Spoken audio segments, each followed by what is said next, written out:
নেপাল তিব্বত সীমান্তে পাহাড়ি ঢলে নিহতের সংখ্যা বাড়ছে, নিখোঁজ প্রায় ১,৫০০, চলছে উদ্ধার অভিযান। ভূমিকম্প নয়, হিমবাহ ধসই নেপালের প্রাকৃতিক বিপর্যয়ের কারণ, শঙ্কা আছে ফের দুর্ঘটনার।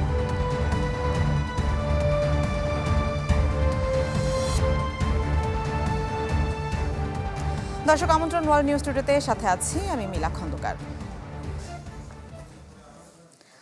নেপাল তিব্বত সীমান্তে ভয়াবহ পাহাড়ি ঢলে এখন পর্যন্ত ২৮৯ জনের মরদেহ উদ্ধার হয়েছে। নিখোঁজ ১৫০০, যার মধ্যে ৮০০ জনই বিদেশি। তাদের খোঁজে জোর উদ্ধার অভিযান চলছে। অঞ্চলটিতে আবারও দুর্যোগের শঙ্কার কথা জানিয়েছে কাঠমান্ডু। নেপাল ও চীনের তিব্বত সীমান্তে ভয়াবহ পাহাড়ি ধসের ঘটনায় দীর্ঘ হচ্ছে মৃত্যুর মিছিল।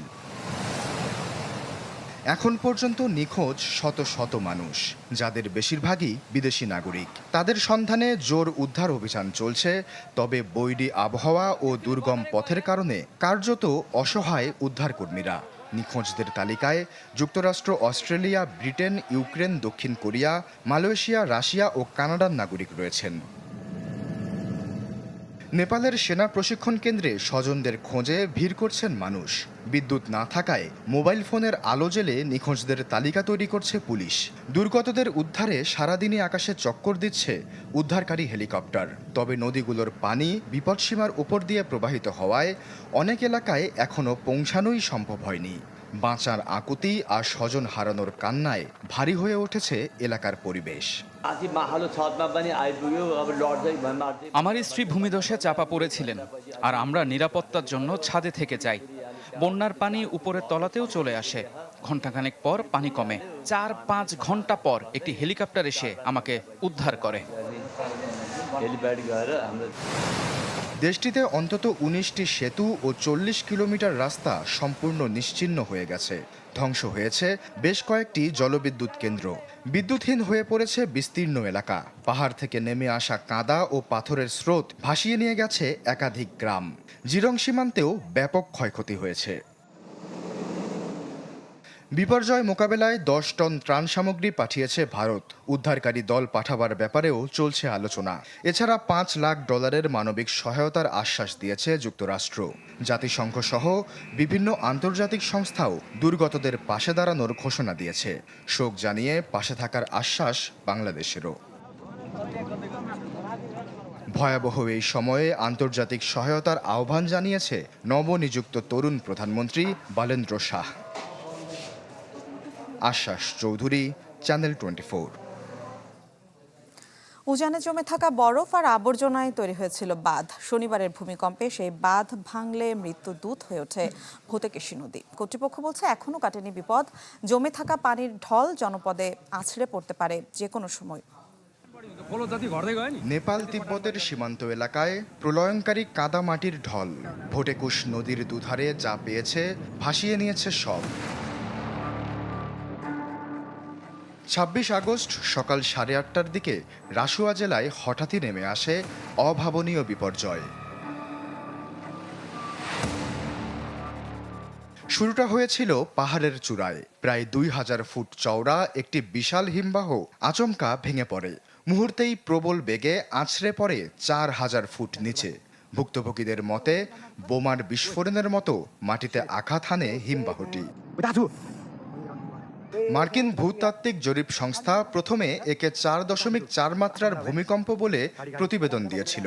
পরে যা সংশোধন করা হয়। বলা হয় বরফ ও পাথরের বড় ধস তৈরি করেছিল ৫.২ মাত্রার সমান ভূকম্পন। এই বিশাল বরফ, পাথর আর কাদার স্তূপ গিয়ে পড়ে ভোটেকোশি নদীর উপনদী লেন্দেখোলায়। তৈরি হয় মারাত্মক স্রোত। শত কোটি টন ধ্বংসাবশেষ নদীর পানিকে প্রবল বেগে ঠেলে দেয় নিচের দিকে, যা ছিল পাহাড় ধস ও ঢলের এক ভয়ানক প্রতিক্রিয়া।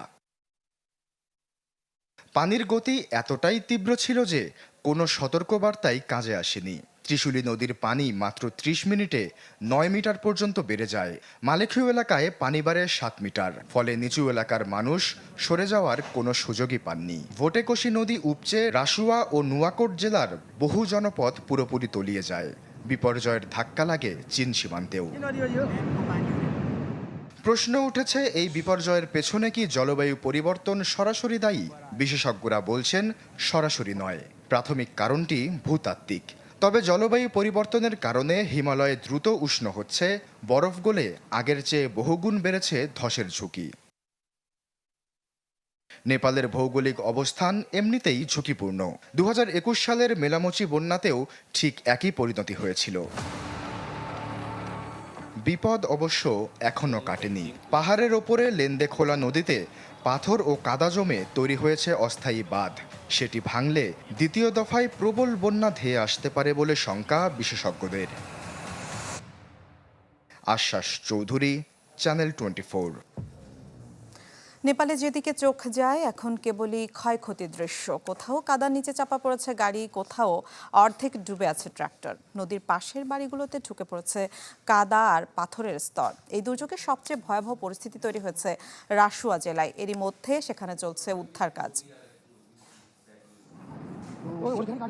শুরুটা ছিল একটি রৌদ্রোজ্জ্বল দিনের। স্বাভাবিকভাবেই শুরু হয় সবকিছু, কিন্তু এরই মধ্যে হঠাৎই ধেয়ে এলো যেন মৃত্যুদূত। পাহাড়ের বুক চিরে আচমকা নেমে আসতে থাকে পানির ঢল, সাথে কাদা, পাথর আর ধ্বংসস্তূপ। মুহূর্তেই বদলে যায় নেপালের নোয়াকোট জেলার তুপচে এলাকার চিত্র।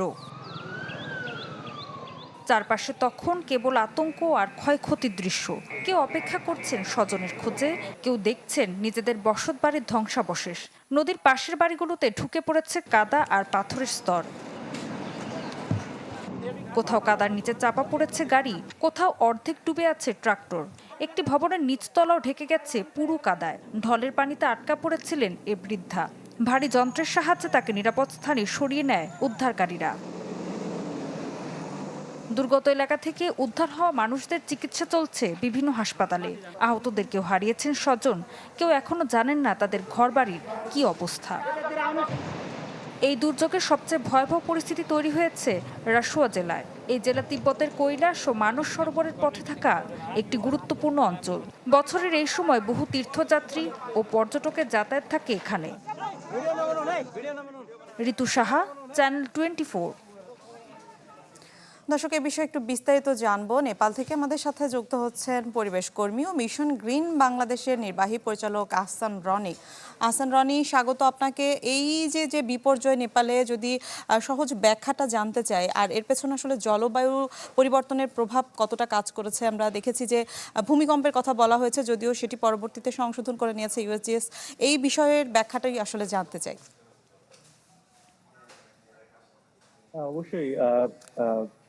অবশ্যই জলবায়ু পরিবর্তনের কারণেই তো আসলে দেখা গিয়েছে বরফ গলে গিয়েছে, এবং এর কারণে এই যে ভূমিক্ষয় যেটা বলা হচ্ছে, ওই এরিয়াতে তো আসলে আগে বরফ মানে খুবই গভীর বরফ ছিল, কিন্তু জলবায়ু পরিবর্তনের কারণেই কিন্তু একটা বড় সংখ্যক বরফ ধীরে ধীরে গলে যাচ্ছে, এবং এর ফলে যে মাটি বরফের নিচে ছিল সেগুলো কিন্তু আলগা হয়ে যাচ্ছে, এবং হুট করে হয়তো এই ঘটনাটা ঘটেছে। এখনো তো আসলে বিভিন্ন ধরনের ব্যাখ্যা আমরা শুনতে পাচ্ছি, কিন্তু নেপালের আমরা বিভিন্ন এক্সপার্টদের কাছ থেকে আলোচনা শুনছিলাম আজকে, তখন কিন্তু তারাও এটাই বলছেন যে হয়তো যেমন ভূমিকম্পের বিষয়টাও যদি বলি, যে ভূমিকম্প প্রথমে সবাই ভাবছিল এটা ভূমিকম্প, কিন্তু আসলে এটা এই যে মাটি ক্ষয়ে হুট করে পড়ে যাওয়ার কারণে যে একটা আহ আহ পরিবেশের সৃষ্টি হয়েছে, সেটার মাধ্যমে একটা ভূমিকম্প অনুভূত হয়েছে। তো এই যত গভীরে যাওয়া যায়, দেখা যাবে যে আসলে জলবায়ু পরিবর্তনের কারণেই এই ঘটনাটা ঘটেছে। এবং আমরা তো দেখতে পাচ্ছি যে মানে তিব্বত এর ওই পাশ থেকে এটা কিন্তু খুবই দ্রুত সময়ের মধ্যে, মানে এমন হয়েছে যে যখন নিচে পড়েছে মাটি, বড় বড় ধরনের একটা মাটির স্তর, তখন দেখা গিয়েছে যে এমন ধোঁয়ার সৃষ্টি হয়েছে যে মানুষজন আসলে বুঝতেও পারেনি যে এটা পানি আসছে না কি হচ্ছে, হুট করে এত বেশি ধোঁয়া। তো দেখা গিয়েছে যে একদমই সীমান্তবর্তী এরিয়া গুলোতে কোন রকম ওয়ার্নিং আসলে কাজ করেনি, এবং এর ফলে ক্ষয়ক্ষতি আরো বেশি হয়েছে। জি আহসান রনি, আরেকটি বিষয় জানতে চাই, এখনো কিন্তু মানে দুর্ঘটনার সংখ্যাটা কাটেনি বলা হচ্ছে। আসলে কি ধরনের পূর্ব প্রস্তুতি দরকার? আর যে স্থানে এই আকস্মিক বন্যাটা হয়েছে, এটা আগেও আমরা দেখেছি এই জায়গাটা আসলে দুর্ঘটনা প্রবণ। সেক্ষেত্রে আসলে সার্বিক ব্যবস্থাপনা বা পূর্ব প্রস্তুতিটা আসলে কি ধরনের হওয়া উচিত বলে আপনি মনে করেন? অবশ্যই। এখানে অলরেডি আপনাদের রিপোর্টে যেটা বলছিলেন, বাস্তবতা যে অলরেডি 19টা বেশি হচ্ছে সাসপেনশন ব্রিজ বা কনক্রিট ব্রিজ গুলো কিন্তু পানিতে ধসে গিয়েছে। আমরা ভিডিও দেখেছি কিছু হচ্ছে আহ, রাস্তা প্রায় 40 কিলোমিটার বেশি রাস্তা কিন্তু অলরেডি নষ্ট হয়ে গেছে। ফলে যেটা লোকাল যোগাযোগ ব্যবস্থা ভয়ঙ্কর লেভেলে ক্ষতিগ্রস্ত হয়েছে। মানুষজন এখন সরকারি সহায়তাও যে আসলে যাবে গিয়ে হেল্প করবে লোকাল কমিউনিটি গুলোকে, এটাও খুব টাফ হয়ে গিয়েছে। তবে চেষ্টা করা হচ্ছে হেলিকপ্টারের মাধ্যমে যতটুকু পারা যায় মানুষদেরকে উদ্ধার করা। এবং এমন হয়েছে যে একটা ফুল কমিউনিটি একদমই নদীর পাড়ের ফুল কমিউনিটি একদমই পুরো ধ্বংস হয়ে গিয়েছে। ফলে এই যে মানুষজন আসলে কোথায় আছে তাদেরকে উদ্ধার করা, যারা বেঁচে আছেন তাদেরকে প্রপার সেবা দেওয়া, এটা অলরেডি নেপাল চেষ্টা করছে সব দিক থেকে। বিভিন্ন আন্তর্জাতিক সংস্থাগুলোও সাপোর্ট করছে, লোকাল সংস্থাগুলোও সাপোর্ট করছে, ইভেন বাংলাদেশ থেকেও বিভিন্ন রকম সাপোর্ট আসছে। বা আমার সাথে যেমন কয়েকজনই যোগাযোগ করলেন যে ডাক্তার কয়েকজন, তারাও আসতে চান। তো এরকম বিভিন্ন রকম সহায়তা বিভিন্ন দিক থেকে আসছে। বাট আসলে যেমন বাংলাদেশ বন্যাতে যেমন সবাই ছুটে গিয়েছে, এখানে আসলে ওই সুযোগটা নেই। এখানে সরকারকেই আসলে ওই ভূমিকাটা পালন করতে হচ্ছে, বা বড় সংস্থা যেগুলো আছে সংস্থা, তার যাদের হেলিকপ্টার আছে বা এরকম যোগাযোগ ব্যবস্থা আছে, সাপ্লাই চেইন আছে, তারাই মূলত এই যোগাযোগ ব্যবস্থাকে প্রপারলি তাদের কাছে পৌঁছাতে পারছে এবং সাপোর্ট করতে পারছে। আর লোকালি এখন পর্যন্ত আসলে সর্বোচ্চ চেষ্টা করা হচ্ছে, কিন্তু প্রতিনিয়ত কিন্তু হতাহত বা আহ, নিখোঁজের সংখ্যা আমরা জানতে পারছি বাড়ছে। কারণ অনেক ক্ষেত্রে দেখা গিয়েছে যে অনেকে গভর্নমেন্ট ফাইলে রেজিস্টার করে নাই, কিন্তু তারা হয়তো ওই এরিয়াতে ট্রেকিং এর জন্য গিয়েছে, যেহেতু তীর্থস্থান আছে। তো ইন্ডিয়ার একটা বড় সংখ্যক মানুষজন কিন্তু এই তীর্থস্থানে যায়। এছাড়া সারা ওয়ার্ল্ড থেকে আসলে এটা খুবই পপুলার তীর্থস্থান। তো সেই দিক থেকেও অনেক মানুষ ওই এরিয়াতে গিয়ে আটকা পড়েছে, অনেকে নিখোঁজ, অনেকে জি রেজিস্ট্রেশন। জি, বুঝতে পেরেছি। অসংখ্য ধন্যবাদ আপনাকে আমাদের সাথে যুক্ত হওয়ার জন্য। দর্শক, নেপাল থেকে পরিবেশ কর্মী আহসান রনি আমাদের সাথে যুক্ত হয়েছিলেন। নেপালে বিপদ এখন পুরোপুরি কাটেনি। নদীর উজানে এখনো জমে আছে পানিসহ পাথর ও মাটি। যে কোনো সময় তা জনপদে নেমে এলে ভয়াবহ রূপ নেবে বন্যা পরিস্থিতি, যা আঘাত হানতে পারে ভারতের বিহার ও উত্তরপ্রদেশেও।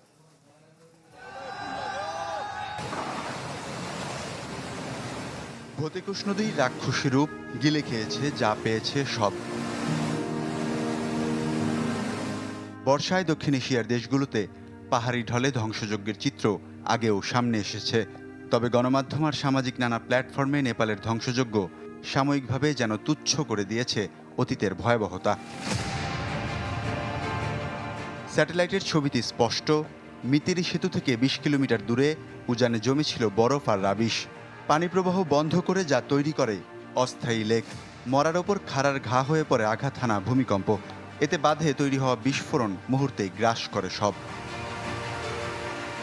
হাইড্রোলজি ও মেটিওরোলজি বিশেষজ্ঞরা বলছে, রাবিশের কারণে আকস্মিক বন্যা হয়েছে এতটা ধ্বংসাত্মক। শুধুমাত্র স্বচ্ছ পানি গড়িয়ে আসলে অনেকটাই কম হতো জানমালের ক্ষয়ক্ষতি।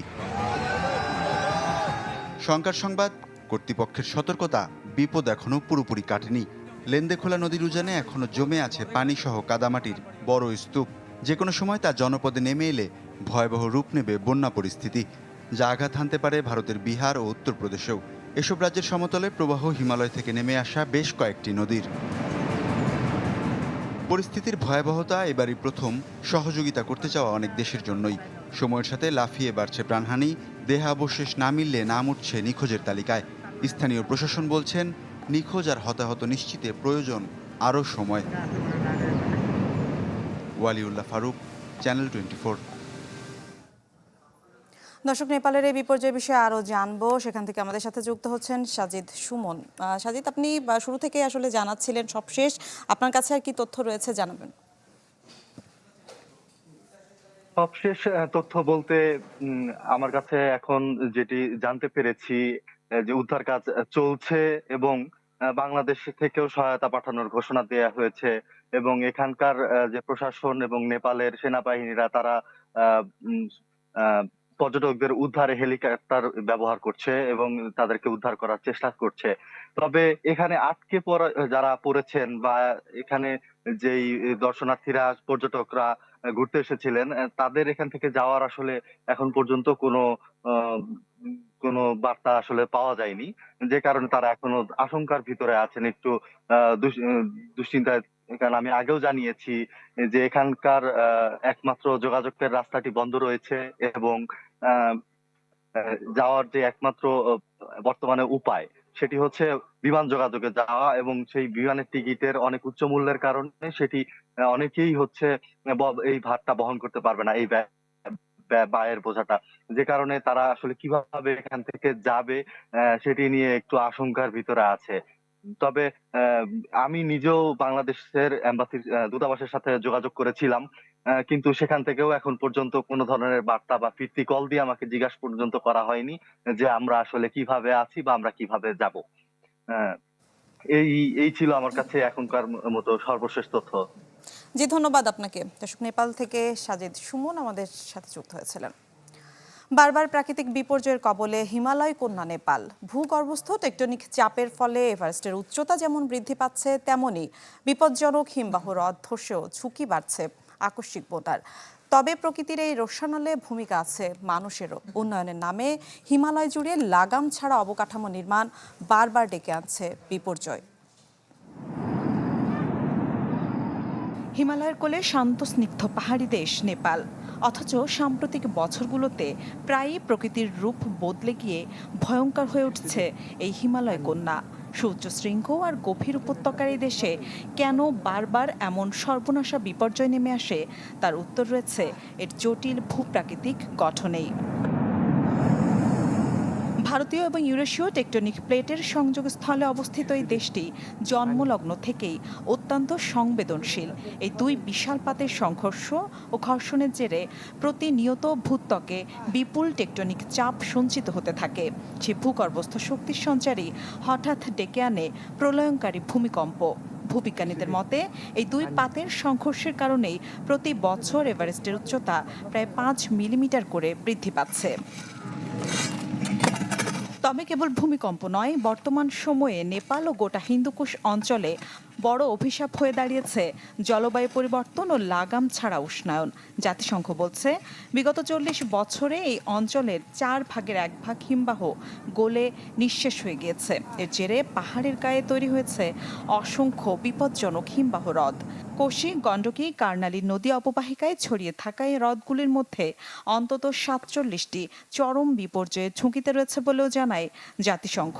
এ অঞ্চলে পানি, ভূমি ও বায়ুমণ্ডলের দ্রুত পরিবর্তন মানুষের জীবনযাত্রার জন্য বড় হুমকি হয়ে দাঁড়িয়েছে বলে জানিয়েছে international centre for integrated mountain ডেভেলপমেন্টও। তবে প্রকৃতির এই রোষানলে প্রলেপ দেওয়ার বদলে পাল্টা সর্বনাশ ডেকে আনছে মানুষই। উন্নয়নের নামে হিমালয় জুড়ে নির্বিচারে বনভূমি ধ্বংস, পাহাড় কেটে অপরিকল্পিত নির্মাণ কাজ এবং যত্রতত্র সুড়ঙ্গ খোঁড়ার জেরে অঞ্চলটির সামগ্রিক বাস্তুতন্ত্র পুরোপুরি বিপর্যস্ত, যার ফলে সামান্য অতিবৃষ্টি বা ভূকম্পনের ফলেই পাহাড়ি মাটি ও দুর্বল শিলাস্তর ধসে পড়ে নদী পথ অবরুদ্ধ করে দিচ্ছে। পরিণতিতে সৃষ্টি হচ্ছে আকস্মিক বন্যা, যেমনটি ভোটেকশি ও ত্রিশূলী নদী অববাহিকায় ঘটেছে বলে ধারণা করা হচ্ছে। মিলা খন্দকার, চ্যানেল 24। এক চরম মানবিক বিপর্যয়ের মুখোমুখি নেপাল। প্রাণহানি 300 ছুঁই। এই সংখ্যা হাজার ছাড়িয়ে যেতে পারে এমন শঙ্কা করছেন অনেকে। কিছু স্থির চিত্র দেখে নেব ভয়ঙ্কর এই দুর্যোগ।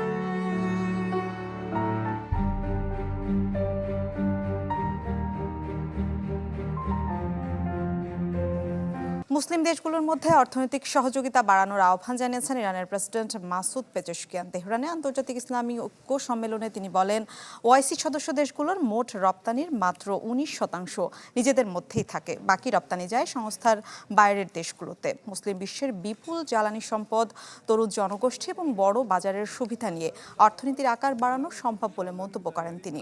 এদিকে আজ তেহরান সফরে যাবেন কাতারের প্রধানমন্ত্রী শেখ মোহাম্মদ বিন আল থানি। যুক্তরাষ্ট্র ইরানের মধ্যে আবারও কূটনৈতিক আলোচনা ফের শুরু করাই এই সফরের উদ্দেশ্য বলে জানানো হয়েছে।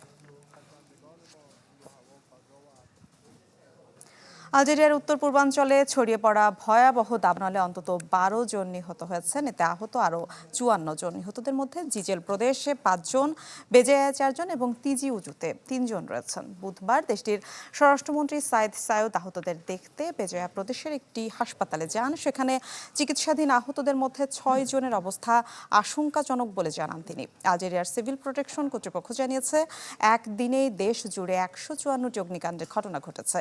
সবচেয়ে বেশি আগুন ছড়িয়েছে বেজায়া ও জিজেল প্রদেশে।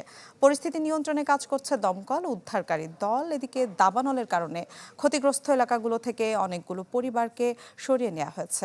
খরা, অতিরিক্ত তাপমাত্রা ও শক্তিশালী বাতাস দেশটির বনাঞ্চলে আগুনের ঝুঁকি আরও বাড়াচ্ছে।